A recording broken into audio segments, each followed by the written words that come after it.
E aí, estamos aqui novamente para mais uma edição do Power On Podcast, aquele podcast que traz um pouco de tudo e chega no final, a gente chega numa conclusão e a gente vai aprendendo junto com as pessoas que estão aqui. E hoje a gente está trazendo aqui o doutor, não é doutor? Não, Não não é tenho doutor, doutorado. o Cleverson, né? Um amigo nosso aí que vai compartilhar um pouquinho das suas experiências, um pouquinho das suas histórias. E a gente nunca sabe o que vai acontecer, tá? Já fique ciente disso. A gente já deixa claro, porque aqui acho que a gente mais tenta conhecer um pouco das pessoas, trazer aquilo que elas têm de experiência da vida, experiência na sua profissão, nos seus resultados. Mas o importante é sempre ter uma conexão até com o espiritual. Um pouquinho daquilo que a gente vai vivendo, vai aprendendo. E você também, como já foi pastor aí, já foi não, né? Quem é pastor sempre é, nunca deixa de ser independente se está exercendo ou não, mas o Cleverson tem também esse background pastoral. E hoje ele está aqui para falar um pouquinho com a gente bater um papo. Cleverson, se apresente aí, seja bem-vindo. Fala, grande Igor Camargo, todo mundo que está assistindo aí o Power On. Muito bom estar aqui com vocês hoje. Fiquei muito lisonjeado pelo convite, me sinto muito honrado de estar sentado aqui hoje para poder dividir com vocês algumas coisas que a vida tem me ensinado, algumas coisas que eu tenho me preparado, né, para algumas outras coisas, e a gente vai abrir aqui a caixinha hoje para todo mundo aí, para o pessoal ter uma ideia de como é que funciona algumas coisas que a gente costuma fazer e trabalhar aí.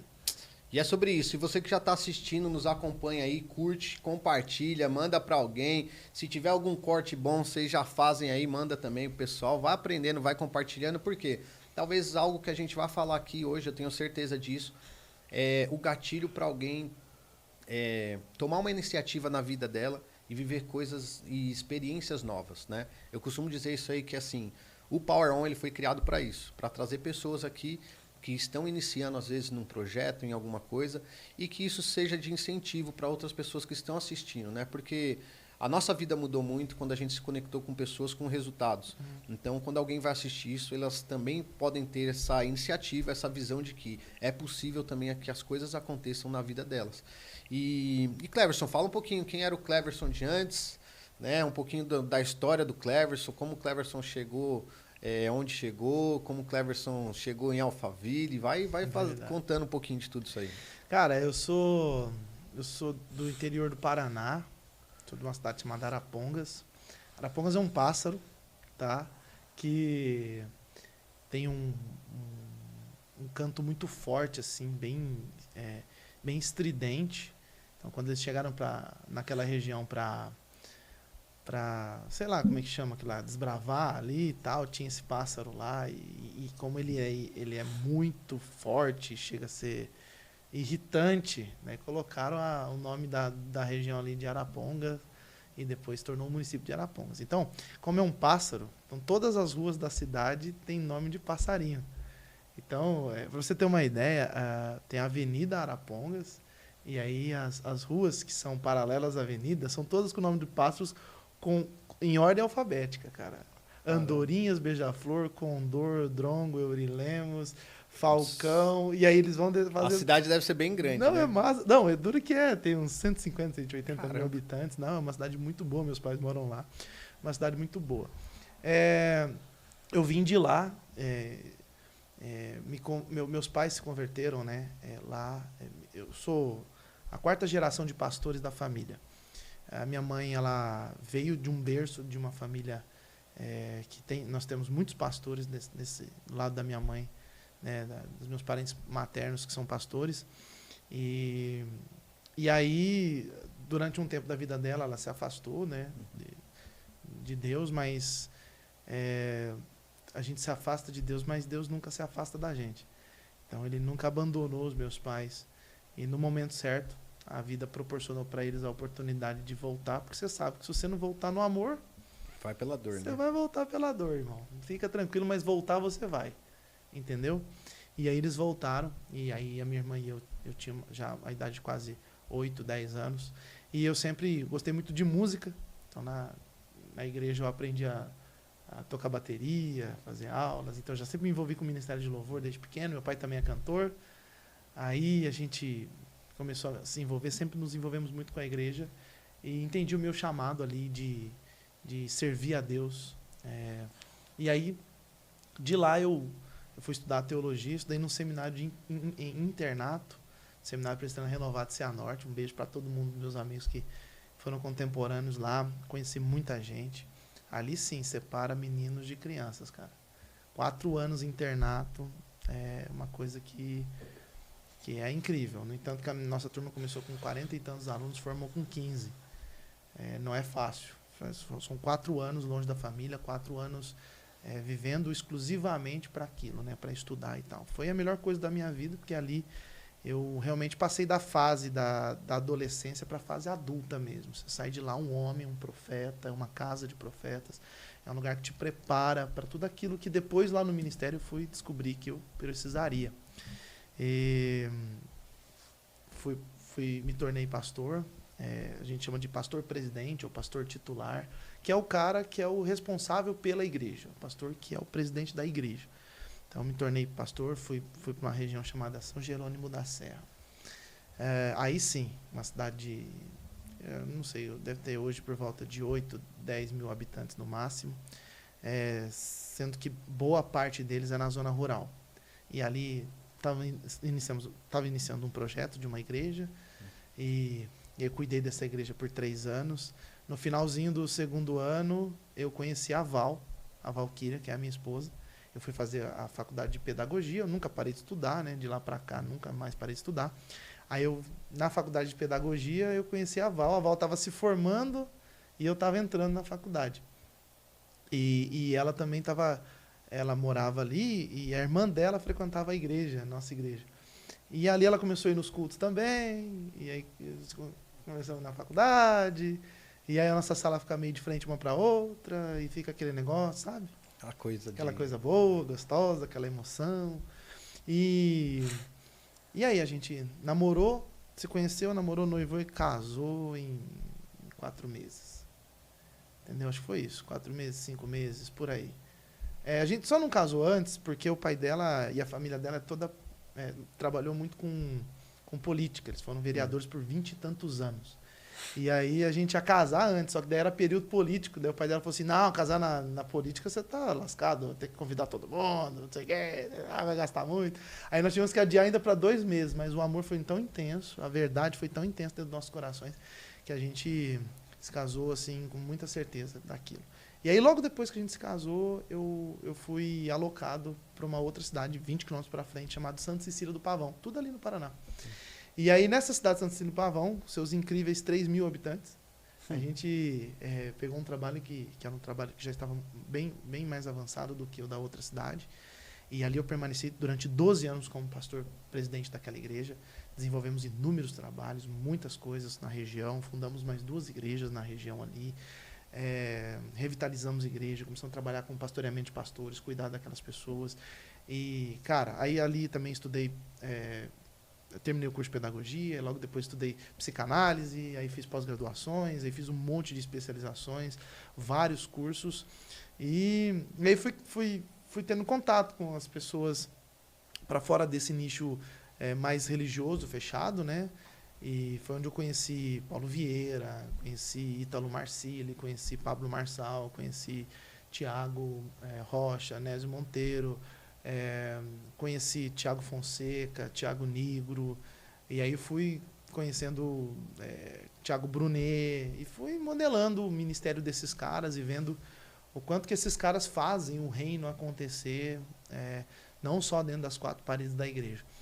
E uma amiga minha, muito, muito próxima mesmo, que é a pastora Bianca Toledo, ela teve uma direção de Deus, nos procurou, nós estávamos, na verdade, num jantar na casa dela, e aí Deus veio e através da vida dela e do Leandro, que é o marido dela, nós recebemos de Deus ali uma mensagem muito forte, que era o nosso tempo de alçar outros voos.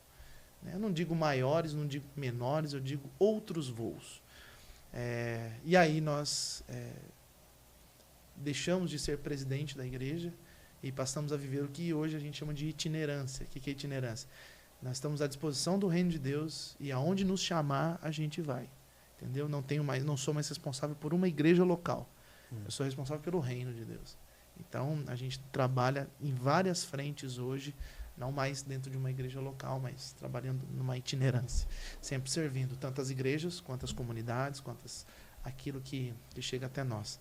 Então, hoje eu sou pastor, sou psicanalista, tenho meu consultório online, tenho uma formação, sou coordenador de uma formação em psicanálise, também a gente é coordenador de uma pós-graduação em psicanálise, tenho os meus cursos particulares, tenho mentorias, sou escritor, sou amigo do Igor. Tá lascado, essa é a melhor parte, velho. Isso aí, ó. Olha o sorriso dele. Fundador do BFA, que me aproximou do Igor. Daqui a pouco a gente fala sobre o BFA, sobre o projeto. Então, assim, e aí você vai indo para um rumo que vai aparecendo gente que faz muito daquilo que você está fazendo ou que você quer fazer. E aí você vai se aproximando, e o Igor é um desses caras, né? Que também teve muitas experiências na vida dele e que foi juntando com outras pessoas que querem fazer exatamente aquilo que Deus colocou no coração dele. É por isso que hoje as nossas famílias, né, que eu sou amigo do Igor, as filhas do Igor neste momento estão na minha casa. Então, assim, as nossas esposas são confidentes amigas. Então, assim, a gente vê a expansão do reino de Deus acontecendo através dessas amizades e de tantos projetos que o Igor e eu tocamos juntos, para que, no fim de tudo, todas as coisas se converjam naquele que nos chamou, né? Que é o propósito nosso, né? E claro que aqui, como você já tem esse background, assim, né? Tanto pastoral, religioso, digamos assim. Teológico e tudo. Teologia é uma palavra muito boa. E também sobre a psicanálise. Isso. Eu vou fazer uma pergunta que ali no começo a gente já começou já tocando sobre isso. Porque assim, você falou assim, se você cresce e aprende sobre o evangelho, você pode sair e voltar, tá? Mas você acaba voltando ou pelo amor ou pela dor. E como a nossa ideia do podcast é o quê? Ajudar pessoas que vão assistir, às vezes, um corte ou talvez todo o conteúdo, vai se conectar com a gente nesse bate-papo, eu acredito que isso aí é um bom pontapé inicial para a gente começar essa conversa, para a gente entender melhor e conseguir, de alguma maneira, entregar algo para que as pessoas que estão assistindo, para que você que esteja assistindo, talvez você é uma pessoa que está fora, está longe, aprendeu lá desde criança que tudo aquilo que os pais ensinaram, tiveram esse ensinamento profundo sobre essa comunhão, essa conexão com Deus, mas por questões da vida, acaba se desconectando assim como eu fiz. Eu passei muito por isso. Eu vivi 9 anos fora, eu achava que eu nunca mais ia se conectar com isso. Mas você foi criado dentro. Eu fui criado dentro, né? Minha mãe, desde os meus avós, minha família toda é evangélica. Então a gente passou por isso, eu tive esses ensinamentos. Só que, no meu caso, eu vou dizer o seguinte, o que a gente está vivendo hoje era algo que eu já era para estar vivendo lá atrás. Por quê? O chamado que a gente tem desde pequeno era algo muito grande. Só que quando nós não entendemos isso, a gente acaba se deslumbrando com as coisas de fora, né? Com as coisas que nos encantam, com coisas que a gente às vezes se envolve. E por 3 vezes eu tive essa reação de sair, desconectar, achar que Deus não estava na minha vida.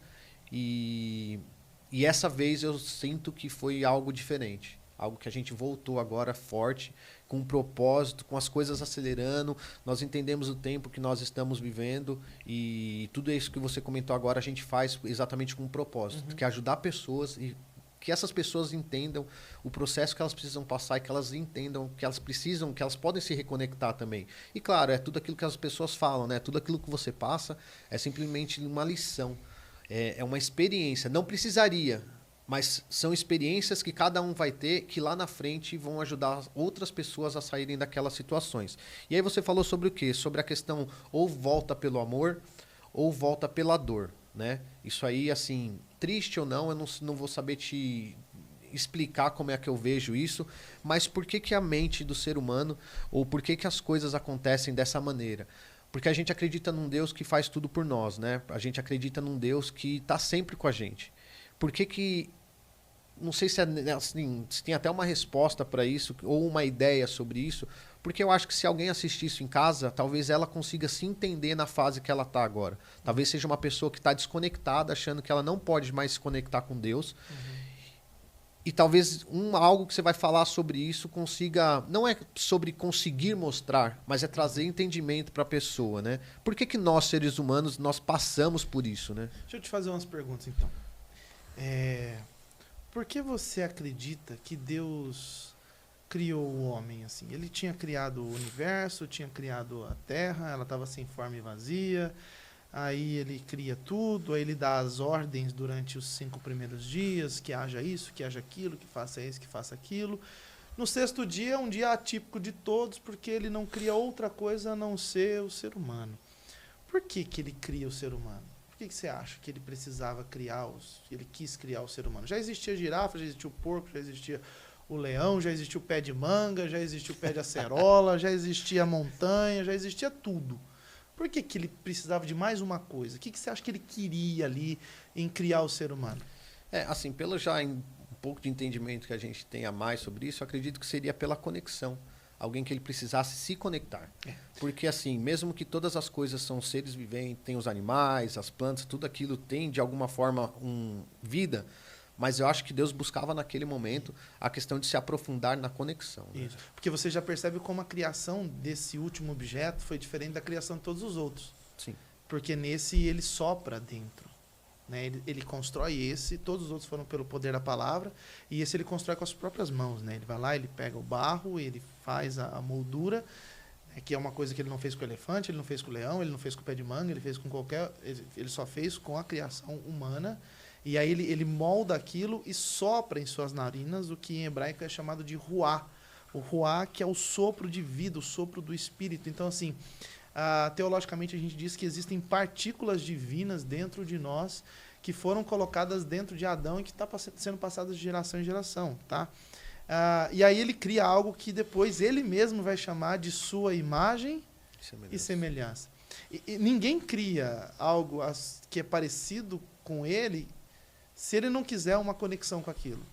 Se ele não quiser um relacionamento com aquilo.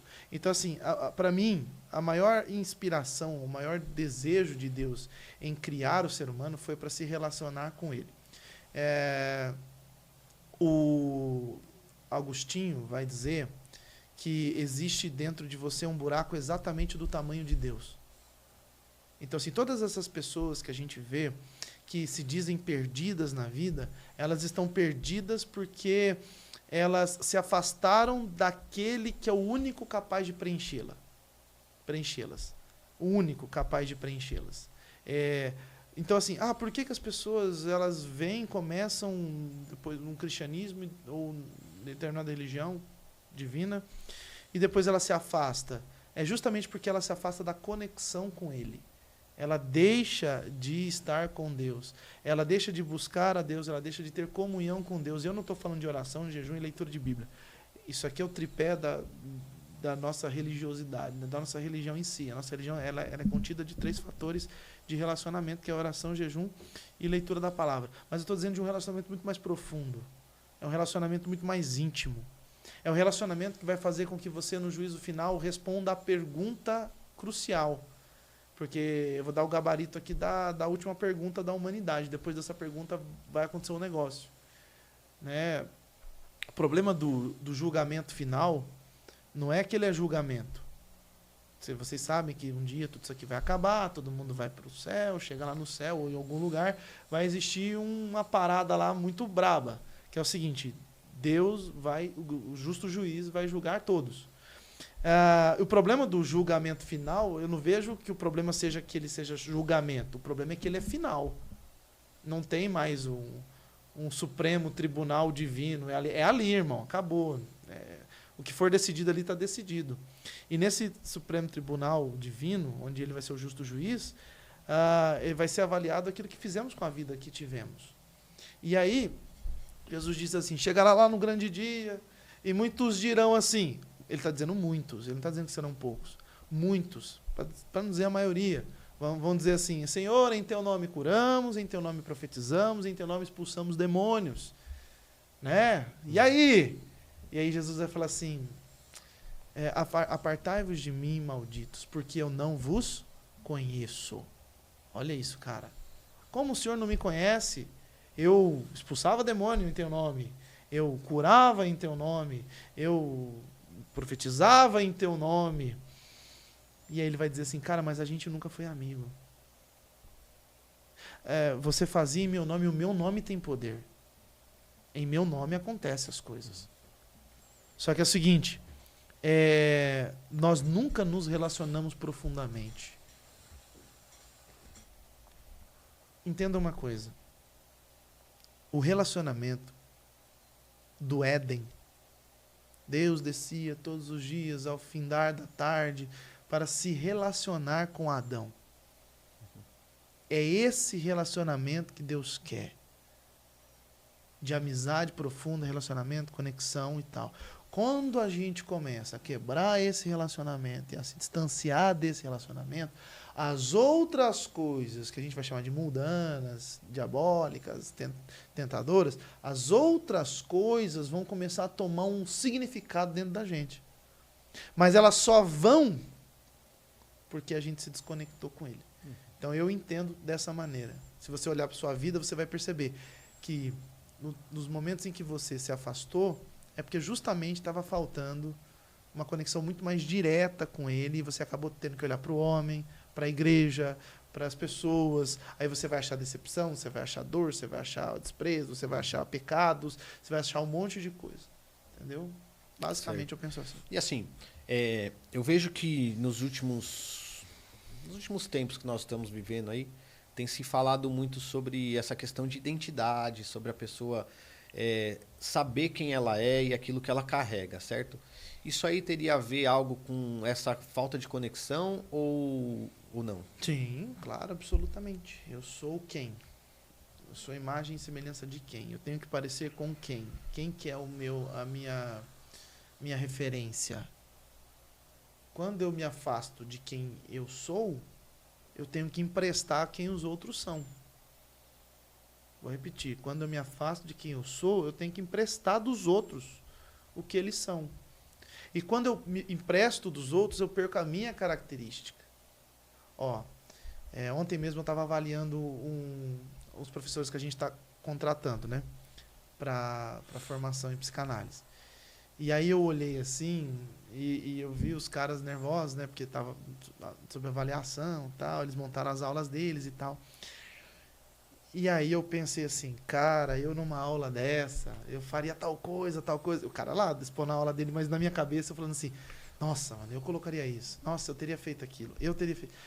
Aí eu pensei assim, cara, eu poderia fazer totalmente diferente. E aí eu poderia entregar pronto para eles. Cara, faz assim que fica melhor. Pô, faz assim e tal. E montasse para eles, falasse assim, só repete o que está escrito aqui. Mas essa aula não seria dele. Seria uma aula minha emprestada para ele. A gente está vivendo muito as aulas dos outros. Que é a aula do Igor, que eu quero que eu vou repetir na minha vida. E não é a sua.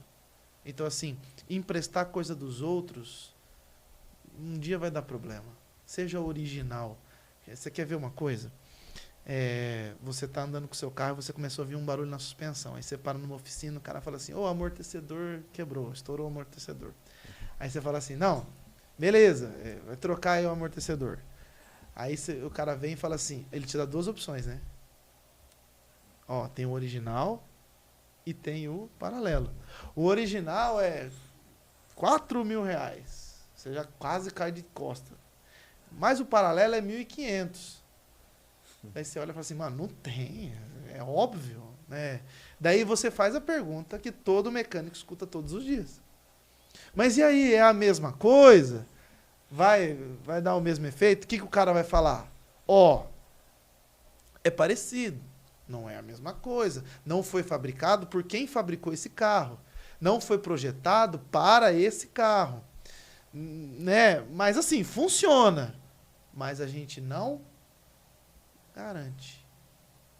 Por que a gente não garante? Porque não é original.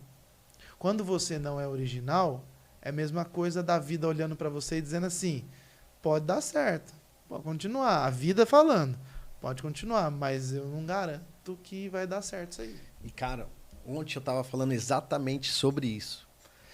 Porque, assim, quando você se entende, quando você cria essa autoridade sobre quem você Eu vou usar a história, eu não tinha pensado nisso, eu vou linkar essa história do mecânico. Existem os mecânicos que eles vão chegar para você, que leva o seu carro lá. E eles vão falar assim, olha, eu tenho a peça original. A peça original custa tanto, a peça original vai ter um certo efeito, vai ter várias coisas, vai durar mais, o efeito da peça vai ser melhor, você vai ter uma qualidade melhor. Aí vem o mecânico e fala para você assim, o Cleverson, sabe o que acontece? Eu acredito que você tem que baixar do original pro paralelo. Porque o original, por ele ser tão bom, tão consistente, durar mais, fazer mais, ele acaba atrapalhando e você tem que rebaixar seu original para o paralelo. E às vezes o mecânico, existe muita gente como mecânico na nossa vida, os mecânicos entendedores, né, do assunto, de pessoas e tudo, que qual que eu vejo que é a maior dificuldade dessas pessoas? É ser mecânico, entender a importância do original e a qualidade, entender que aquilo ali tem um preço, tem um valor, não só agregado, mas pela qualidade, pelo aquilo que carrega, pelos resultados. E às vezes vem um mecânico da vida e tenta fazer o quê? Rebaixar o original para um paralelo. E ele vai encher de adaptações, né? Para poder o paralelo funcionar como original. E aí você vive uma vida adaptada, você vive uma vida que a qualquer momento pode quebrar, sem garantia nenhuma. E aí, aí daqui a pouco você vai começar a ver seus resultados. Aí você vai ver que a durabilidade daquilo não é a mesma coisa, a qualidade daquilo não é a mesma coisa, o conforto daquilo não é a mesma coisa. Aí você vai falar assim, cara, o que está acontecendo com a minha vida? É a hora de eu voltar para o original. É o que você fez 3 vezes. Não, deixa eu voltar para o original, ver aqui o que está acontecendo comigo. E aí você faz a avaliação e aí continua a sua vida sendo o mais original possível. E aí, assim, aí a gente tem que falar pro mecânico. Mecânico, você devia também ser original e entender o valor a isso, né? Porque o que eu vejo assim, né? Eu não sou um psicanalista e nem um pastor formado, mas eu reparo muito nas pessoas. Eu vejo que... Por enquanto, tá? Por enquanto. Calma que a gente tá entrando Será no processo que o Igor vai aí. vir nessa próxima turma? Ó, mas o que eu vejo das pessoas é o que você falou essa falta de entendimento delas mesmas, que elas carregam daquilo que elas são, daquilo que elas podem, da onde elas conseguem e podem chegar. Porque, assim, acontecimentos da vida acabam limitando essas pessoas a terem a visão e enxergarem. Porque eu já passei por isso, né? Eu já fui uma pessoa que já era para estar vivendo o que eu estou vivendo hoje, né? Numa intensidade tão grande que a gente está vivendo assim, mas eu vejo que... Eu não sei, às vezes eu acho que às vezes a gente precisa viver algumas coisas para ter um conhecimento maior. Mas eu vejo que as pessoas passam muito por isso. Não entenderem o que elas carregam, o que elas são, o que elas podem realizar na vida delas, não só delas, mas da família, dos filhos, da esposa, né? Por não ter um autoconhecimento e elas se sabotam todos os dias, né? É um pensamento que eu já tive isso, eu falo, eu assumo, a virada de chave da nossa vida é isso que a gente está passando. É a gente assumir os nossos erros, entender o que a gente precisava ter feito e do ponto que a gente entende, a gente vai corrigindo e vai no caminho moldando e aperfeiçoando isso. Mas eu vejo que as pessoas têm essa dificuldade, né? De se entender, de se olhar, tipo assim, ter aquele olhar para dentro, para conseguir entender essas coisas, né? Por isso que no século atual a palavra-chave tem sido autoconhecimento. Uma das coisas que eu mais tenho me especializado na minha vida, né? Tenho estudado isso nos últimos 10 anos, assim, ininterruptamente. Como eu digo, ininterruptamente, é quase todos os dias. Todos os dias pegar alguma coisa para estudar, ler ou atender alguém ou criar algum projeto que fale sobre autoconhecimento. O mergulho dentro de si. Isso é curador, isso é transformador. As pessoas não têm ideia do quão importante é mergulhar para dentro de si, se conhecer, entender suas histórias, entender por quê. Tem algumas perguntas chave, né? Por que vivo? Por quanto vivo? Para que vivo? O quanto isso custa para mim viver assim? As pessoas não pensam assim, não. Elas não realizam isso na cabeça delas. Então deixa só o emocional tomar conta e elas não fazem esse tipo de perguntas. E por não conseguir essas respostas, elas vivem em paralelo à vida. Então o autoconhecimento é uma das palavras mais importantes do último século. Certo. E aí, digamos assim, uma pessoa que talvez está assistindo agora aí e vira uma chave na cabeça dela. Ela fala assim, cara, eu poderia estar vivendo outras coisas do que eu estou vivendo agora. Da minha realidade, eu poderia transformar ela, né? Existiria, assim, passos a se tomar, a iniciar sobre isso? Ou, por exemplo, teve a virada de chave. Ela fala assim, poxa, hoje eu estou vivendo uma vida que não estou de acordo com isso. Né? O que você poderia falar para a pessoa que está assistindo de que, assim, cara, existe um processo, coisas que você pode fazer para que você consiga se descobrir, consiga tirar, né, extrair aquilo que talvez você sabe que você carrega, porque, assim, eu tenho uma visão disso muito forte. Mesmo que a pessoa esteja ou desviada, ou passando por problemas, ou passando por alguma situação da vida, eu vejo que as pessoas, elas mesmas, elas têm uma percepção muito grande de que elas podem mais.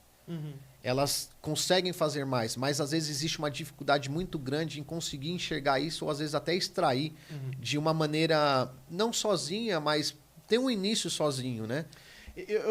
Pra mim, na minha cabeça é sempre assim, tudo que eu vou fazer tem uma regrinha na minha cabeça, do ponto A ao ponto B. Eu fico pensando o tempo todo, ponto A ao ponto B.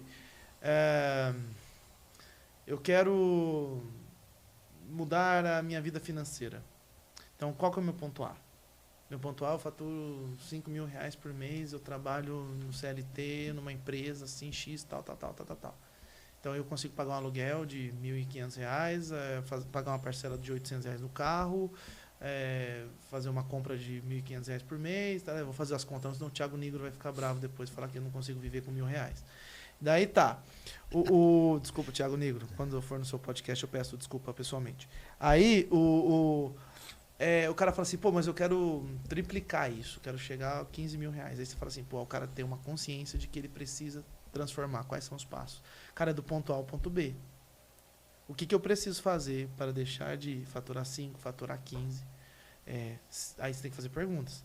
Se eu continuar trabalhando onde eu trabalho, fazendo exatamente a mesma coisa, no mesmo cargo que eu estou, eu vou chegar aos 15 mil? Sim ou não? Responde. Sim. Sim como, irmão? Não. Se eu continuar na mesma empresa, posso mudar de cargo, mas continuar na mesma empresa, eu vou fazer isso? Se eu continuar trabalhando como empregado, como CLT, eu vou conseguir fazer isso? Qual que é a possibilidade de eu conseguir isso se eu abrir um negócio X para mim, que eu tenho uma facilidade muito grande, uma expertise em determinada coisa? Eu fiz algumas transições de carreira já, né? A maior transição de carreira que eu fiz foi sair da casa dos meus pais para morar no internato. Isso é uma transição de carreira gigantesca. Mamãe, papai, leitinho, neném, dorme aqui. No outro dia você está dormindo com 150 cara no internato. E, amigo, só Deus para cuidar de você lá dentro, amigo. Entendeu? Aquilo é uma transição de carreira gigantesca, transição de vida. Depois daquilo, fui para as igrejas. Aí cada igreja que você sai, que você vai, você começa de novo. Você tem uma nova experiência e tal. É do ponto A ao ponto B. Cheguei aqui, está assim. Isso aqui eu gostaria que estivesse assado daqui no ponto B. Quais são os 3, 4, 5, 6 passos que eu preciso fazer para chegar a isso? Meu casamento está ruim. Eu não tenho mais atração física, sexual pela minha esposa. Começa a fazer perguntas. O que eu quero ter? Ponto B. Ponto B é o seguinte, eu quero ter atração física por ela, eu quero ser uma pessoa que pense nela o dia todo, eu não quero pensar em outras mulheres, eu quero ser fiel a ela. Tá, você faz os objetivos do ponto B. Aí você olha para o ponto A, olha para o ponto B. Você fala assim, bom, e agora? Que eu preciso fazer para chegar até lá? Não, eu preciso cuidar da minha saúde, eu preciso incentivá-la a cuidar da saúde dela também, eu preciso andar com pessoas que não traem a esposa, eu preciso talvez até fazer um curso ou terapia para poder entender por que eu penso assim, por que eu perdi essa vontade. Aí você vai fazendo perguntas e vai colocando quais são os passos para você fazer. Então, qualquer coisa na vida, você pensa na regrinha do ponto A ao ponto B. O que eu vejo sobre isso é que, assim, as pessoas elas não se fazem perguntas, né? Não. Elas querem já a fórmula secreta do sucesso. Como eu vou prosperar a minha vida e fazer 1 milhão em um ano e chegar no final do ano já tá com aquela conta estourando, né? mas geralmente elas não costumam fazer as perguntas que eu vejo, tipo assim, como começar, como fazer, como aprender, como chegar a isso, né? Geralmente o ser humano eu vejo que eles têm o quê? Eles já querem a fórmula secreta. Eu já sei o ponto A, preciso chegar no ponto B, eu preciso só acelerar isso, né? Mas eu acho que fica muito vago essas coisas, porque acaba que, tipo assim, ou você faz perguntas para entender, aprender o processo, acelerar isso ou não, fazer de uma maneira mais rápida ou não, mas eu vejo que as pessoas não se perguntam isso. Elas já querem chegar no ponto final, né? Por isso que é muito mais fácil ouvir a opinião dos outros. Mas qual que é o perigo de ouvir a opinião dos outros? Que você não ouve a sua. Ué, você não ouve a sua própria opinião sobre você. Aí você vai ouvir a opinião dos outros. Se você não sabe a sua, a dos outros vai ser a regra para você. Só que os outros não te conhecem, cara. Eles não vivem dentro de você. Eles não foram constituídos nem tecidos desde o ventre de sua mãe junto com você. Não existe, cara. Aí se você não para fazer autoanálise, se você não para fazer o autoconhecimento, você não para meditar, para entender. Cara, todos os dias, eu não sei vocês, mas eu paro todos os dias e vou para um lugar só meu na minha cabeça aqui. E fico eu mesmo, e fico ali pensando, cara, isso aqui é isso aqui é isso aqui deu certo, isso aqui não deu, por que que isso não deu certo, por que que isso aconteceu ontem, por que que eu provoquei isso, por que que eu caí nessa cilada de novo, por que que eu reagi desse jeito, por que que essas emoções estavam em mim, e aí eu fico me preparando pro que vai vir, entendeu? Pro dia que virá. As pessoas não conseguem parar. O ativismo hoje é um vício. Essa dopamina barata é um vício terrível, diabólico, que vai destruir as pessoas. As pessoas elas não conseguem mais parar para pensar. Elas não conseguem mais parar para se avaliar. Elas não conseguem mais parar para perguntar a si mesmas se aquilo faz sentido para elas. Elas simplesmente vão fazendo. E aí é muito mais fácil eu ouvir agora aqui os 7 passos para o sucesso, ou as 5 coisas que me fazem viver extraordinariamente, ou as 3 palavras mágicas para a cura, do que eu parar e falar assim, primeiro, para qual cura? Qual que é a cura que eu preciso? Segundo por que essa doença chegou até mim? Terceiro o quanto tem custado eu viver nisso aqui, nessa vida aqui. Quarto para que eu ainda estou nisso, nessa vida? Por que eu ainda estou nessa vida? Quinto o que eu preciso nessa área para eu sair dessa. São perguntas que você disse, são perguntas que eu preciso estar fazendo o tempo todo para mim, senão não vai dar certo.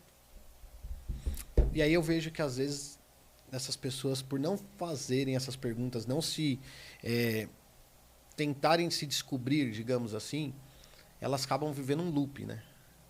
Que é o quê? O looping da mentira, o looping do que eu tô perdido, o looping do que eu não consigo. O problema do maior, assim, hoje em dia eu vejo isso aí, que o maior problema das pessoas é isso.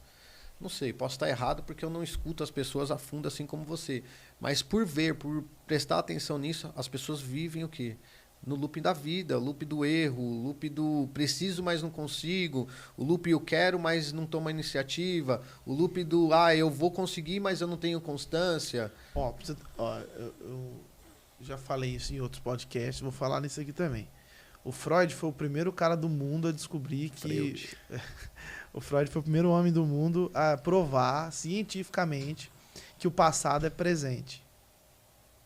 O Freud é o primeiro homem do mundo a conseguir provar cientificamente que o passado é presente. E ele, na época dele, nem tinha passado o filme De Volta para o Futuro, tá? Nem tinha o DeLorean que pegava e levava o cara para o passado para ele resolver as coisas dele. Por quê? O Freud, na sua clínica, ele começou a ouvir as pessoas e começou a entender que aquelas pessoas que estavam reclamando dos problemas presentes não estavam vivendo o presente.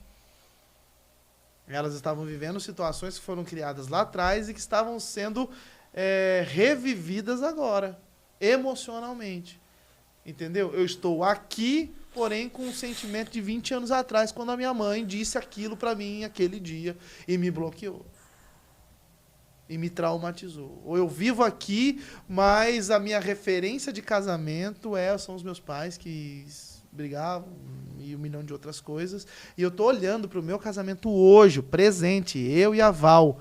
Mas estou sendo influenciado pelas emoções que foram colocadas dentro de mim há 20, 30, 40 anos atrás.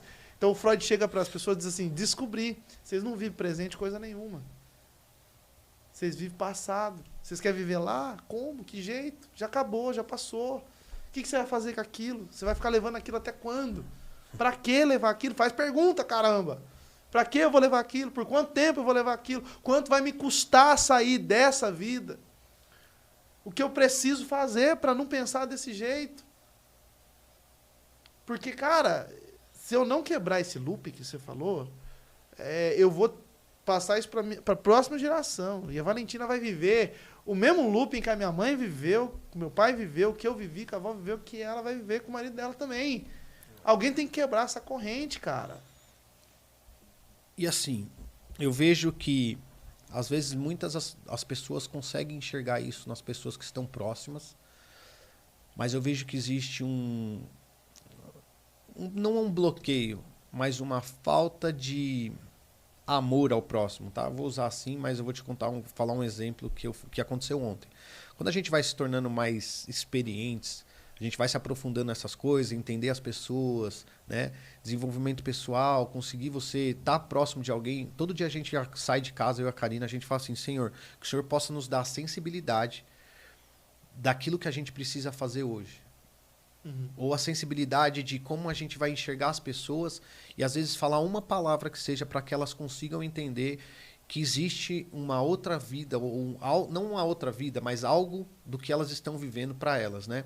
Ontem a gente estava conversando com um amigo, eu estava conversando com um amigo via mensagem do WhatsApp, e um cara sensacional, um cara surreal, cara. Um cara que assim, eu olho para ele e falo assim, cara, só precisa virar e entender a chave de quem... Ele já sabe quem ele é, mas ele precisa deixar de viver do looping, sabe? O que eu vejo da maioria do problema das pessoas, elas possuem tudo aquilo que elas já precisam, experiência, visão, às vezes habilidades de uma carreira, algo que elas conseguem colocar em prática, só que elas vivem um looping do reclamar, né? As pessoas vivem nesse looping de reclamar. E ontem eu estava conversando com esse amigo, a gente tava trocando umas mensagens, e cara, senti na hora no coração, ele mandou uma mensagem e tal, se emocionou na mensagem por uma situação que ele tá passando, e eu tenho certeza que ele vai assistir esse podcast, e eu sei que ontem a conversa que nós tivemos foi muito importante sobre isso, mas na hora eu senti um negócio e liguei pra ele. Falei, cara, você é um cara top, mano. Você é um cara que vai começar a abrir a sua boca, vai começar a ajudar as pessoas, já trabalha com vendas, se conectar com as pessoas é fácil. Só que eu vejo que você tem esse looping de ficar reclamando e vivendo o problema, cara. Ficar reclamando e vivendo aquilo que já passou. Ai, mas o meu problema é isso, não me deixa fazer a próxima coisa. Aí toda vez que a gente conversa, o cara falava assim, pô, eu tô bem, mas sabe, tá indo, tá difícil. As coisas estão acontecendo, mas tô resolvendo, tá? E aí o cara ontem me deu uns 5 minutos, liguei pra ele e falei, mano, e aí? Tá na hora de você parar de viver isso aí, irmão. Eu tenho essa intimidade já com você e eu vou ligar pra você e vou falar, mas tá na hora de você deixar isso pra trás. Problema a gente vai ter todo dia, cara. O ser humano... Às vezes as pessoas falam assim, eu quero ganhar mais, eu quero prosperar. Né? E a gente tem ouvido muito sobre isso, que o quê? Quanto mais problema você resolve, mais você vai ganhar, mais você vai ter... ganhos com isso, né? Eu falei, mano, para de viver os problemas que estão tentando te parar, porque você está vivendo esses problemas todos os dias e os problemas vão crescendo na sua vida de uma maneira que cada vez que você passa, cada dia, o mesmo problema que era pequeno lá atrás está gigante agora e não deixa você ir passar para uma próxima coisa. Então, e é um cara resolvedor de problemas, né? Sim. E aí ontem eu falei para ele, cara, tá na hora de você parar com isso. E aí eu vejo assim, tanta gente que deve estar em casa e fala assim, eu vivo de problema. Porque o meu problema desse não deixa eu viver. Problemas nós sempre vamos ter, né? Problemas a gente sempre vai carregar. Seja problema em casa, seja problema no trabalho, seja problema com os filhos, seja que nem hoje, né? Você estava aqui, a gente pronto para gravar, já recebe uma ligação para resolver problema, para coisa que não vai parar de acontecer. Lógico, a gente pode se organizar, gestão do tempo, gestão das coisas da nossa vida, se programar, organizar tudo isso. Mas desde o momento que a pessoa deixa de viver isso, cara, as coisas começam a acontecer de uma maneira que ela vai falar assim, tem coisa que ela vai viver e nem imagina aquilo que ela vai viver depois de conseguir mudar essa questão do mindset, né, da mente. Eu penso assim, se a gente resolver todos os nossos problemas hoje, imagina, Igor, a gente pegar uma lista hoje e resolver todos os nossos problemas, todos, até meia-noite hoje, e a gente dormir, e acordar amanhã às 6 horas da manhã, o que você acha que vai estar acontecendo? A vida vai estar sem graça. Não é nem sem graça. Você acha que os problemas vão aparecer outros problemas ou não? sim. Eles desistiram? Não, o Igor é invencível, não vou mais atacá-los. Você acha? Amanhã vai estar tudo lá de novo, ou de novo não, ou outros problemas estarão lá. E normalmente é o seguinte, tem um próximo nível, né? Você passou o chefão, você falou lá domingo, né? Você passou o chefão, você vai ter o próximo nível da segunda fase, que é pior que a primeira. Mais difícil. Só que daí você já tem a habilidade da primeira. Aí você vai adicionar uma habilidade para você passar o chefão da segunda. Aí você passa, aí você fala, pô, legal, agora eu passei a segunda, a terceira. É pior. E assim vai. E os problemas são o seguinte, eu resolvo todos os meus problemas hoje. Amanhã de manhã vai ter o nível 2 me esperando. Então, eu vou estar sempre resolvendo problemas. Eu vou contar de novo o que eu falei domingo, porque isso aí precisa fazer um corte disso aí. Eu vejo que nós, quando éramos pequenos, a gente jogava muito videogame, né? E aí o que acontece com as pessoas? A vida, eu vejo que ela é como se fosse um videogame, para muitos delas. Por quê? Quando chegava o joguinho lá, Mario Kart. Nossa, antigaço. Cara, a gente sentava pra... Como é que é o nome daquele outro de corrida, mano, que a gente jogava? Need for Speed? Need for Speed. Cara! Nossa. E aí o que eu vejo? A vida praticamente ela é um videogame, cara. Por quê? Quando chegava o jogo novo, eu sentava, eu virava noites, mano. Eu virava noites fazendo aquilo ali. Vai, preciso passar a primeira fase, preciso zerar aquele jogo, preciso passar tudo. E aí foi o que você falou. É sempre o próximo nível. É sempre a próxima fase. É sempre o próximo chefão. Aí às vezes a gente ficava 2, 3 dias pra zerar o jogo, pra acabar com tudo. Aí depois acabava, a gente falava, putz, e agora? Quero o próximo. Isso.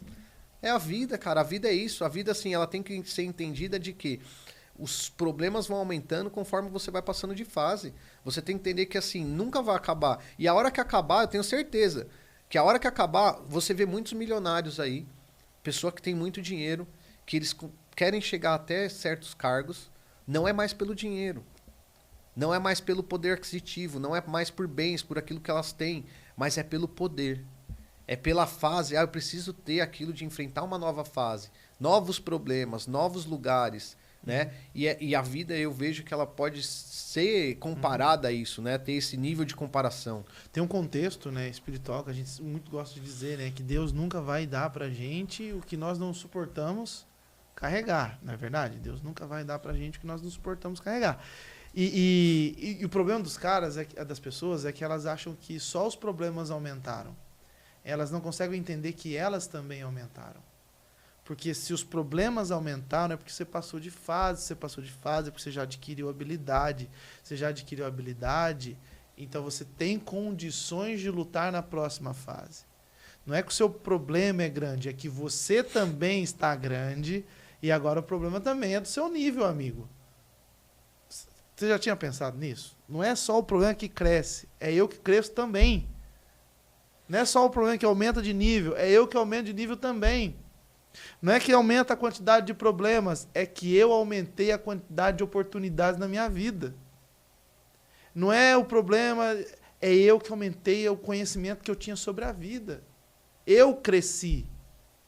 Então, eu quero problemas maiores. Porque se eu tiver problemas maiores, é porque eu também estou maior. Já que eu não tenho como negociar e vou ter que ter sempre problemas, é inegociável, né? Não tem como não ter problemas. Então que venham os maiores. Porque se vier os maiores é porque eu sei que Deus não está me dando uma coisa que eu não consigo carregar. Se chegou até mim é porque eu sei, porque eu consigo, porque eu dou conta. Então eu estou no nível daquilo lá e nós vamos passar aquele chefão e ficar de boa esperando o próximo chefão. E aí a gente vai viver na vida, né? A gente vai se metendo nas coisas, vai aprendendo, crescendo, evoluindo.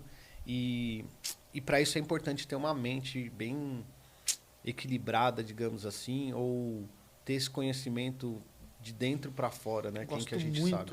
Eu gosto muito dessa fala, equilíbrio emocional, equilíbrio mental. Por quê? Eu vou revelar uma coisa aqui que eu vejo dentro do consultório. As pessoas acreditam que equilíbrio emocional é o seguinte, o Cleverson é um cara equilibrado. Vocês ficam brincando comigo, né? Zoando eu. Eu sou um cara equilibrado emocionalmente. Aí você fala assim, pô, Cleverson, mas você é mó bravão de vez em quando. Você é meio doidão, de vez em quando você chega feliz pra caramba, no outro dia você chega bravo pra caramba, e num dia a gente quer ser um amigo, outro dia a gente quer ser seu inimigo, um dia a gente quer te abraçar, outro dia a gente quer te matar. Cara, esse é o equilíbrio emocional. É um cara que tem todas as emoções dentro delas e todas elas trabalham. Nenhuma delas é reprimida, amigo. Você quer o pior cara? É o cara que por dentro ele é uma bomba atômica de ódio, só que ele não expressa pra ninguém, ele fica quietinho. Rapaz, um dia a Brumadinho lá, lembra da barragem? Vai estourar, amigo. E a hora que estourar vai destruir tudo que tiver em volta. Então é muito melhor você ter o que é o equilíbrio é o seguinte, é eu ter todas as emoções dentro de mim. Desculpa os coach agora aí. Não, você tem que ser alta performance todo dia. Não dá. Não dá, mano. Não tem como todos os dias estar lá no topo. Tem um livro chamado Picos e Vales. Leiam esse livro, Picos e Vales. Posso falar dele? Uhum. Picos e Vales é o nome desse livro. Tem um livro chamado Picos e Vales, que ele conta a história do seguinte. Aqui embaixo da montanha é onde está o alimento. Lá no alto da montanha não tem alimento. Não tem pé de manga no alto da montanha. Entendeu? O que tem no alto da montanha? Contemplação, beleza, paz, tranquilidade. Mas não tem os animais que eu preciso caçar lá em cima. Não tem as frutas que eu preciso comer lá em cima. Não tem os mantimentos que eu preciso lá em cima. Então o que eu tenho que fazer na minha vida? Eu desço para o vale, luto, guerreio, conquisto, pego aquilo, subo, descanso, gozo, vivo a plenitude daquilo, termino, volto, picos e vales. Picos e vales, picos e vales. É assim a vida da gente. Você já viu aquela maquininha do coração lá que fica batendo, marcando lá o batimento cardíaco? Como é que é? Como é que ela é? Assim, assim, assim. Aí o cara reclama, pô, tá indo pro alto e baixo, alto e baixo. Então vai, fica assim pra você ver. morreu. A hora que ficar assim, fica esperto, irmão. Que a coisa tá diferente. Porque é o seguinte, nós precisamos desses picos e vales, nós precisamos do amor, do ódio, nós precisamos dos momentos de diversão e de trabalho. Quer um exemplo? Hoje a gente está trabalhando, vamos trabalhar pra caramba, daqui a pouco tem mais coisas pra gente fazer. À noite, o que nós vamos fazer? Nós vamos jantar juntos. Vai jantar. Finalmente a gente conseguiu que o Cleverson vai jantar lá em casa. Pancasse o jantar na casa dele. Só que é o seguinte, na hora do jantar, nós vamos ter 2 lives pra fazer. Né? Eu tenho a live das 19 e tenho a live do BFA às 21, às 20. Então o que nós vamos fazer? Nós vamos chegar lá, nós vamos trabalhar, né? Nós vamos fazer a live. E depois da live, o que nós vamos fazer? Nós vamos comer. Nós vamos comer e fazer o quê? Brincar, conversar, dar risada, pegar o videogame, zoar um outro, arrumar apelido um pro outro. Entendeu? A plenitude. Aí, amanhã cedo a gente levanta, a nossa agenda, tá? Nós vamos correr, isso aqui é a equipe, o pessoal que tá vindo aí pro evento do BFA. Nós vamos correr, depois nós vamos pro churrasco, que vai ter, lá na minha casa, porque é sempre na minha casa. Mentira, nós vamos fazer na casa do Igor agora. Aí depois nós vamos brincar à tarde lá no kart, aí depois nós vamos voltar, vamos jantar, e no domingo nós vamos trabalhar o dia inteiro no BFA, mano. Trabalhar o dia inteiro no BFA. Picos e vales. Um dia você contempla, outro dia você vai atrás daquilo que você precisa para viver. Um dia eu preciso estar muito atento, outro dia eu posso estar relaxado. Isso é o equilíbrio emocional. Isso é o equilíbrio emocional. As pessoas não entendem que elas podem ficar bravas, elas podem ficar tristes, mas elas não podem viver tristes, viver bravas. Elas podem ficar eufóricas, elas não podem viver eufóricas, porque elas precisam dos picos e vales. Elas precisam subir e descer. Isso é equilíbrio emocional. Não é isso equilíbrio emocional. Isso aqui é inexistência emocional. Isso aqui é equilíbrio emocional. Certo. E assim, até que ponto essa questão da constância do high performance é saudável? Saudável ele é, né, cara? Em tudo, principalmente para resultados. Mas assim, cara, eu tenho muito cuidado com high performance. Muito cuidado mesmo. Eu sei que tem os agentes sabotadores, eu sei que muito da minha fala aqui pode ser dos resultados que eu ainda não alcancei, das frustrações que eu tive, porque você não vive na plenitude, você não vive na alta performance em tudo. Mas assim, viver em alta performance naturalmente, tranquilo. Agora, viver em alta performance, cobrando-se todos os dias, criando uma cadeia dentro dele todos os dias, criando uma prisão, criando uma autocobrança, criando uma exigência acima do que você pode, do que seu corpo foi chamado, do que você foi preparado, aí eu acho que não é tão saudável, cara. Entendi. Tem que tomar cuidado, tomar muito cuidado. Em que sentido? Tomar cuidado, porque, tipo assim, às vezes o cara, ele olha alguém e ele se modela, né? Uhum. E fala assim, pô, temos lá o Daniel Oliveira, o cara que é um Ultraman, faz 100 km de corrida. Aí o cara fala assim, pô, eu quero viver os 100 km de corrida. Mano, não é pra todo mundo, não é pra qualquer um, é só pra quem tá preparado. O cara faz isso há 30 anos, o cara corre maratonas há 40 anos, ele vive disso, a profissão dele é essa, e é isso que ele faz, ele é um atleta. Entendeu? Aí o cara fala, pô, eu quero viver dessa maneira. Não, mano, calma. Seus 5 quilômetros por dia pode ser a mesma alta performance dos 100 quilômetros do cara. Só que é a sua. É a sua plenitude. E não a plenitude dele. Desde que isso não vai ser prejudicial para você, para sua família, para tua saúde, faz, cara. Mas se não, toma cuidado, vai devagar. Entendeu? Os caras, vocês vivem chamando pra pular de paraquedas, né? Lógico, a gente vai pular. Então, aí eu digo assim, Saltar, né? Por enquanto não dá. Eu não posso. Um probleminha aí que a gente tá resolvendo no coração. Não dá pra brincar com o coração. A perna nós temos duas, mas coração nós só temos um. Entendeu? A perna nós negocia. Bom, dá pra correr aqui, dá pra mancar amanhã. Não é? Mas com o coração não tem como a gente fazer. Daí eu olho e falo assim, poxa, mas eu não tô vivendo alta performance igual o Igor, que corre todos os dias, pula de paraquedas, nada. Hoje o cara tá com 16 graus, tava na piscina. Entendeu? Mas não consigo. Mas, Cleverson, então não é que você não vive em alta performance, você vive na sua alta performance. Que você já tá muito além do que você era antes. Sim. Isso é alta performance pra mim, entendeu? E isso aí também chega a se aprofundar um pouco do autoconhecimento do seu próprio... da sua própria capacidade. Aos preguiçosos que pegaram essa fala agora minha e falaram assim, viu, mãe? Não preciso fazer nada. Não é nada a ver, mano. É evolução todos os dias, nem que for 1%. Mas a sua evolução, todos os dias, tem que evoluir. Não adianta falar que não. Não, eu tô falando pra você que você não precisa correr 100 km. Mas se você correu 5, você pode correr 6 hoje e vai fazendo dentro daquilo que é proposto para você. Sim. E eu tenho vivido isso aí intensamente, digamos assim. Não é sobre quebrar limites, né? Mas é sobre ter uma mentalidade de constância, né?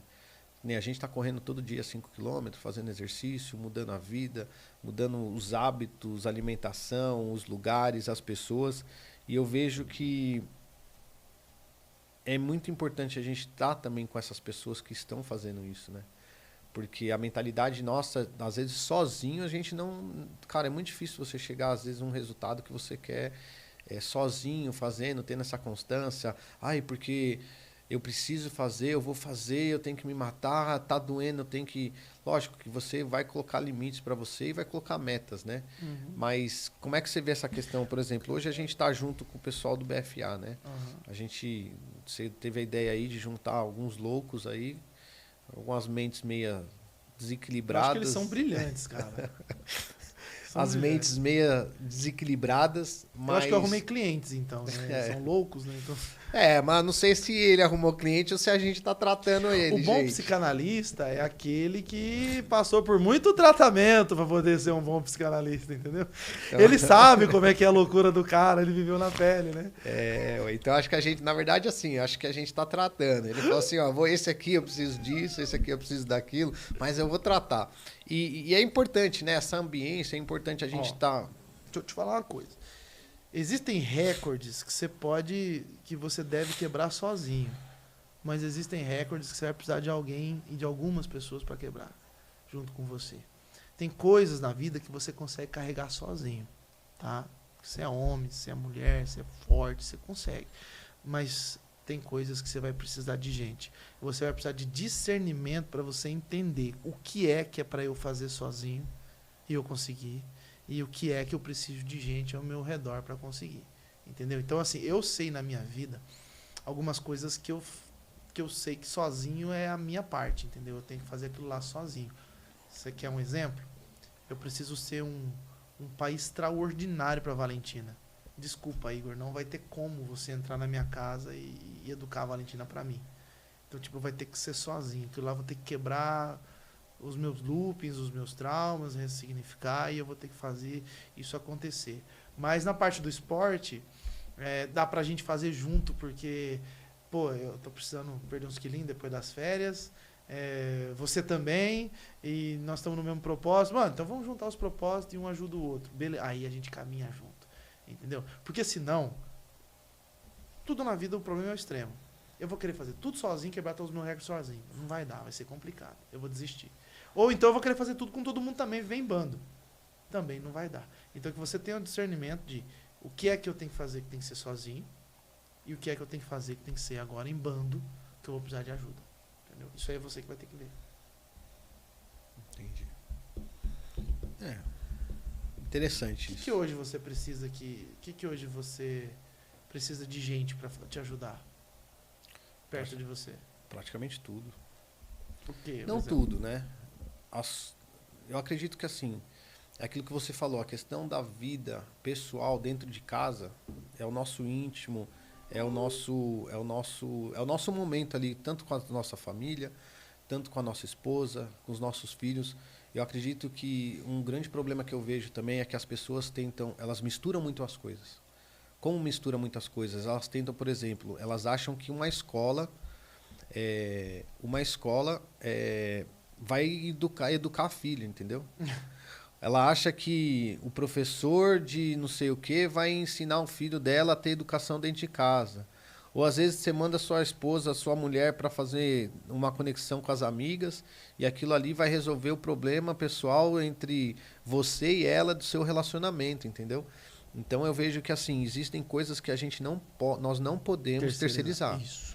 Não existe coisa que assim, quando você terceiriza, eu vou colocar alguém para educar meu filho. Eu vejo muita gente aí que tem dinheiro, poder aquisitivo, que, sabe, fala às vezes até sobre mudança de vida, só que dentro de casa, cara, não é aquilo que se fala. Eu tenho um problema muito grande com isso. Eu tenho um problema surreal com hipocrisia, cara, é sobre isso. Eu tenho um problema que assim...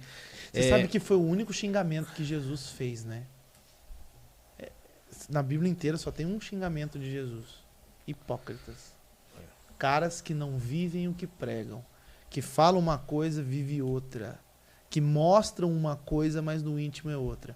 Cara, uma frase que eu aprendi ainda dentro do seminário. Definição na aula de ética do meu querido professor Paiva. Nossa, mano. Ele perguntou assim, o que é caráter? E na retórica ele mesmo respondeu, caráter é aquilo que você faz sozinho que você não teria vergonha de fazer na frente dos outros.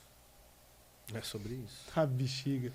Então, e assim, eu tenho um problema muito... Não problema, né? Às vezes é cada um cuida da sua vida, se você tá cuidando da sua, você vai fazer as coisas. Mas eu vejo assim, que nós precisamos fazer, e quando a gente quer uma mudança de vida na nossa vida, a gente não pode terceirizar. E não adianta eu ficar terceirizando essas coisas, só que quando eu vou falar, eu tô vivendo outra coisa.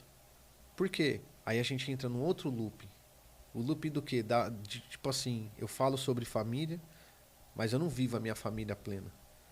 Eu falo sobre casamento, relacionamento, mas eu não vivo o meu relacionamento pleno. Né? Qual que é o meu tratamento? Uma coisa é você falar assim, não, você tem que dar atenção para os seus filhos, a sua vida vai mudar, a sua esposa merece disso, merece aquilo. Mas será que está fazendo mesmo isso? Não é da minha conta, não é problema meu. Mas por que eu estou falando isso? Porque existem coisas que nós temos que entender na vida que elas não podem ser terceirizadas ou passadas para os outros. Sim. Mas para isso o cara precisa ter um termômetro dentro dele. Sim. Como é que ele vai... Quem é que cobra isso dele? Né? Eu não estou sendo um bom pai, mas estou falando para todo mundo sobre educação de filhos. Uma das grandes diferenças entre o Espírito Santo e Satanás. Pega essa. Uma das grandes diferenças entre o Espírito Santo e Satanás. A Bíblia diz assim, que Satanás nos acusa de nossos erros. Inclusive a palavra diabolos significa acusador. Então, uma das funções de Satanás é nos acusar. Tá? Satanás nos acusa e o Espírito Santo nos convence do nosso pecado. Tá? O Satanás nos acusa, o Espírito Santo nos convence. Então, assim, de quem nós precisamos para mudar a nossa vida? De quem aponta o dedo na nossa cara ou de quem nos ajuda a entender que não estamos do jeito que deveríamos estar? Quem é que vai dizer para você, você não está sendo um bom pai? Pode ser uma acusação ou pode ser o Espírito Santo, de uma outra maneira, te ajudando a entender que você não está sendo um bom pai. E que você precisa de ajuda nessa área para você ser um bom pai.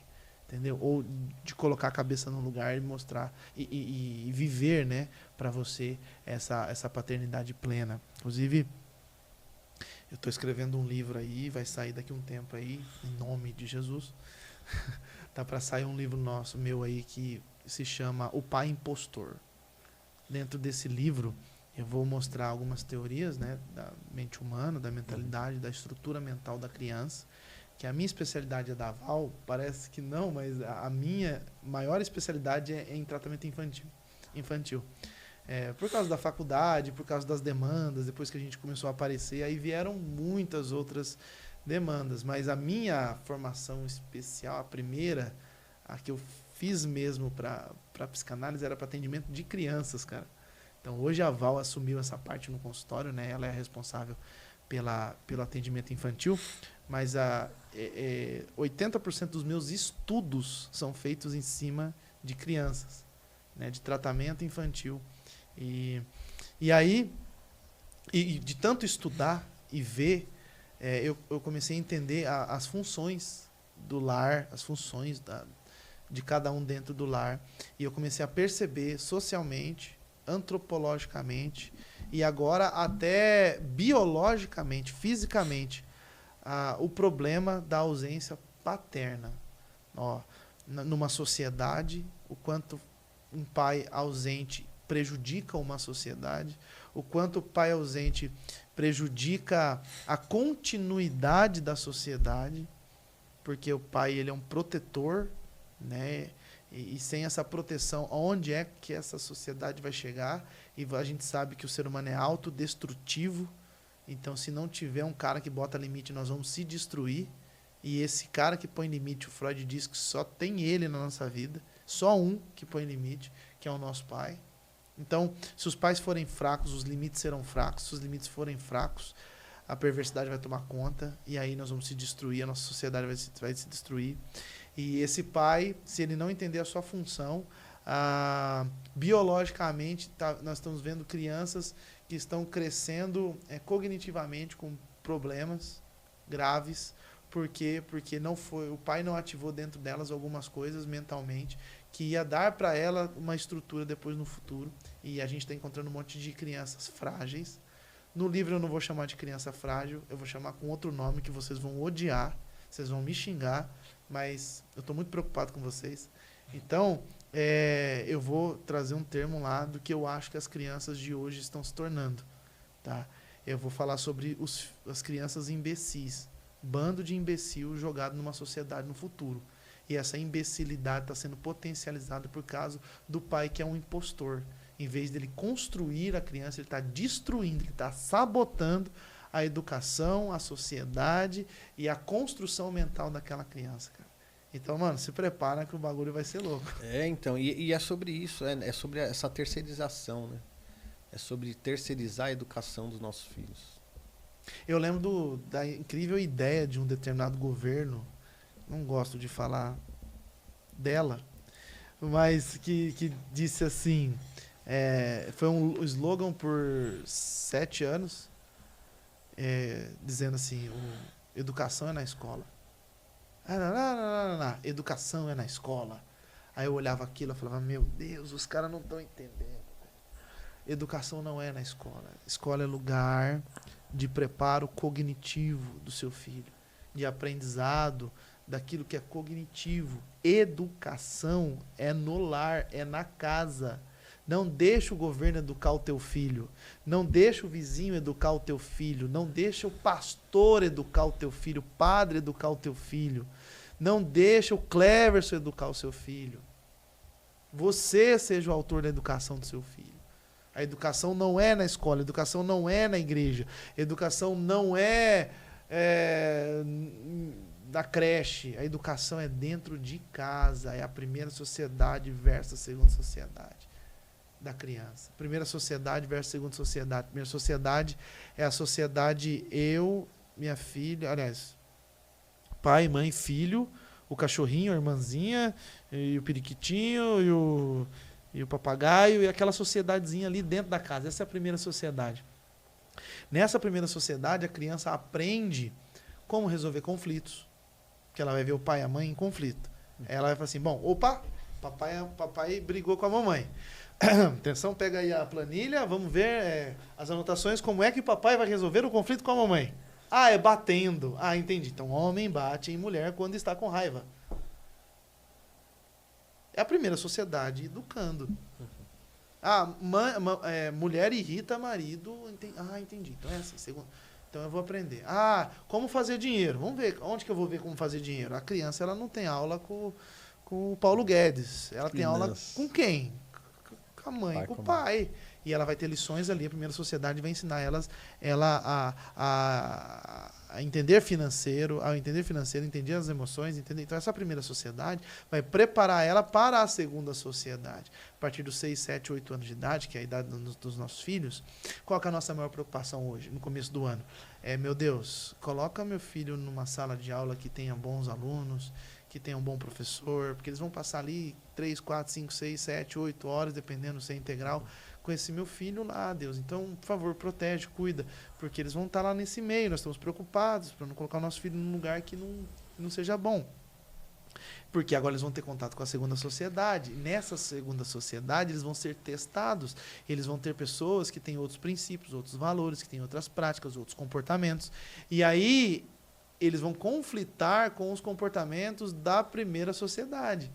E aí tem que saber se o ensino da primeira sociedade foi poderoso o suficiente para ele poder levar da primeira para a segunda sociedade. E não trazer da segunda sociedade para a primeira sociedade. E começar a trazer o comportamento lá de fora para dentro da casa. É o contrário, é levar o da casa para fora. É a primeira sociedade tem que ser forte, preparando o indivíduo para a segunda sociedade. Mas o que é a realidade hoje, Igor? A realidade hoje é que a segunda sociedade é muito mais poderosa e influente que a primeira sociedade. A primeira sociedade está fragilizada, dolorida, machucada, mal posicionada, desconfigurada, enquanto que a segunda sociedade está empoderada. Então ela está engolindo a primeira sociedade. E aí é onde a gente vai falar o seguinte, então o governo que vai engolir minha casa, ele que vai dizer quanto que eu tenho que ganhar, ele que vai dizer quanto que eu tenho que fazer, onde eu tenho que trabalhar, o filho que eu tenho que ter, quantos filhos eu tenho que ter, quantas televisões eu tenho que ter dentro de casa. Foi até uma discussão em campanha de política aí que classe média tem que ter uma televisão em casa, onde a gente devia ter 2, 3, 4. Ele vai começar a dizer quantos carros que eu tenho que ter, que tipo de carro, que roupa que eu tenho que vestir, o que eu tenho que comer. Não, é a primeira sociedade que comanda a segunda sociedade, não a segunda sociedade que comanda a primeira sociedade. Entendeu, amigo? É sobre isso. Caramba! E é isso, eu acho que assim, se a gente ficar aqui, a gente vai ficar entrando em vários assuntos, né? Acaba entrando, um vai puxando o outro, um vai transbordando no outro, a gente vai aprendendo, vai entendendo, vai extraindo aquilo, né? Mas eu acho que a lição que a gente tira hoje é que nós precisamos nos conhecer bem para que as outras coisas aconteçam, né? É a chave do universo. É a chave do universo. E a intuição dessa do nosso podcast é exatamente isso. Às vezes as pessoas falam assim, mas você não tem um tema, você não tem um negócio. Assim, eu acho que ensinamento a gente passa não programado às vezes, né? Às vezes a gente passa de uma maneira do que a gente está fazendo aqui. A gente vai criando perguntas, vai fazendo isso. Até você não fez nenhuma pergunta, então tá tudo certo, porque esse cara é o cara da pergunta, velho. Esse cara, pelo amor de Deus. Mas vamos fazer o meu podcast, daí eu vou trazer você e aí eu sou entrevistador. Isso, aí a gente vai sobre isso. Mas é bom a gente ter esse entendimento, né? É um tempinho rápido que a gente passou aqui, quase 1 hora e pouco. Mas a intuição do podcast é essa mesmo, né? É que as pessoas escutem, que elas possam ver que existe uma resolução para as coisas. Eu queria que essas pessoas que assistiram isso aqui escrevessem aqui embaixo nos comentários o que você está levando dessa live. Aliás, desse podcast. O que você está levando de tudo isso que a gente conversou aqui hoje? Quais são as emoções, sentimentos que foram produzidos em você enquanto você estava assistindo isso aqui? E o que você vai levar daqui para sua vida. Acho que essa é a minha maior intenção aqui hoje. Sim. É produzir dentro de você alguma coisa que possa fazer com que você melhore dia a dia. Tá bom? E é isso, gente. Obrigado para você que está assistindo. Eu tenho certeza que pelo menos algumas 2 palavras você vai tirar de proveito disso. Tô brincando porque a gente gosta de pegar bastante no pé do Cleverson. E é um prazer ter vocês aqui com a gente. Que esse podcast possa mostrar para você que aquela vidinha que você está vivendo, né? Uma vidinha às vezes sofrida, uma vidinha que você se pergunta ou se questione muito. Talvez não, é certeza. Eu sempre saio desse podcast com essa certeza. Qualquer coisa que nós falarmos aqui, né? Lógico que a gente não vai falar besteira, tudo tem o seu nível e o entendimento, mas tudo aquilo que a gente traz para você aqui, tudo as pessoas que estão aqui passam alguma mensagem para uma mudança de vida. E, né, uma mudança, um start. Às vezes a pessoa vai escutar e ela vai falar assim, putz, eu preciso mudar, eu preciso procurar alguém, eu preciso me conectar, eu preciso assistir mais coisas sobre isso, relacionado a isso, eu preciso olhar mais para dentro de mim, eu preciso fazer perguntas, eu preciso... Como é que está minha família, como é que estão meus filhos? É trazer com que essas pessoas tenham uma conexão com elas mesmas. E é por isso o nome do Power On, né? Apertar o on da vida delas, às vezes os resultados vão vir de uma conversa assim como essa. E, mano, tamo junto, brigadão. E é isso, gente. Até uma próxima. Valeu. Aprenderam algo? Então compartilhe e comenta aí. Valeu, gente. Tchau.